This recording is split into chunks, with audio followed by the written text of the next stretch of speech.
اشہد ان لا الہ، الہ میں الہ نہیں ہے، الہ الا اللہ، آگے لفظ اللہ کو کھینچ سکتے ہیں کیونکہ وقف آ رہا ہے۔ اشہد ان محمد رسول اللہ میں کیا غلطی ہوتی ہے؟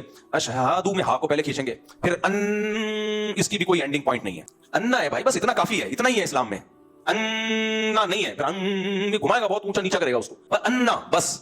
پھر آگے محمدن، محمد میں میم پہ تشبیہ ہے، تو اب یہ نہیں کہ محمد، یہ کس اصول کے تحت؟ تو مؤذنین کہتے ہیں بھائی اذان کے کوئی اصول نہیں ہوتے، جس طرح سے خوبصورت بن رہی ہے بناؤ، نا نا نا نا نا، یہ تو پھر کوئی اور کسی اور طرح سے اس میں چاشنی ڈالنے کی کوشش کرے گا، کوئی اور طریقے سے۔ اذان عربی زبان میں ہے، تو جو کلام جس زبان میں ہوتا ہے اسی کے قواعد اور ضابطوں کا اس میں خیال کرنا پڑتا ہے۔ آپ کہہ سکتے ہو آج کل کے عرب تو ایسے ہی اذانیں دے رہے ہیں، تو عربی آج کی زبان نہیں ہے، 1400 سال پرانی زبان ہے، تو جو علم لغت کے ماہر لوگ ہیں انہوں نے جو گرامر مرتب کی ہے وہ آج کے عربوں کو دیکھ کے نہیں کی ہے، وہ 1400 سال پہلے کی عربی زبان کو دیکھ کے کی۔ آج کے عرب بھی اس اصول کے پابند ہیں، اگر وہ اس پہ غلطی کر رہے ہیں تو ان کا قول حجت نہیں ہے۔ ایسے تو مصر کے عربی جو ہے وہ اللہ اکبر کو اللہ اکبر بولتے ہیں، میں نے خود سنا ہے اور بارہا سنا ہے۔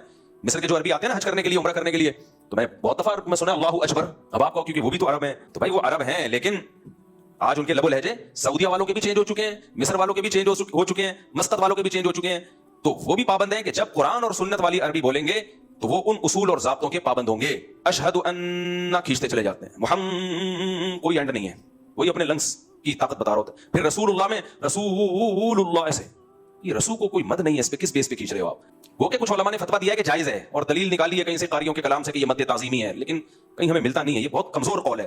اور مان لو یہ صحیح قول ہے، اس کی انتہا کیا ہے بس یہ بتا دو آپ، اس کو ضبط کیسے کریں گے؟ وہ رسول کو تعظیم میں کھینچتا چلا جاتا ہے، اپنے پھیپھڑوں کی طاقت دکھا رہا ہے وہ، تو مؤذنوں کو چھوڑ دیا جائے گا جتنا مرضی کھینچو آپ؟ تو رسول اللہ کھینچتے چلے جائیں، پھر حی علی الصلاۃ میں حی پہلے اس کو کھینچتے ہیں، یہ بھی جائز نہیں ہے بھائی۔ حی کیوں؟ حیا ہے، حیا عربی میں لفظ کیا ہے؟ جب کسی کو بلایا جاتا ہے حیا، حیا نہیں ہے، یہاں کوئی تک ہی نہیں بنتا مد کا۔ پھر علی الصلاۃ کو علی الصلاۃ پڑھیں گے۔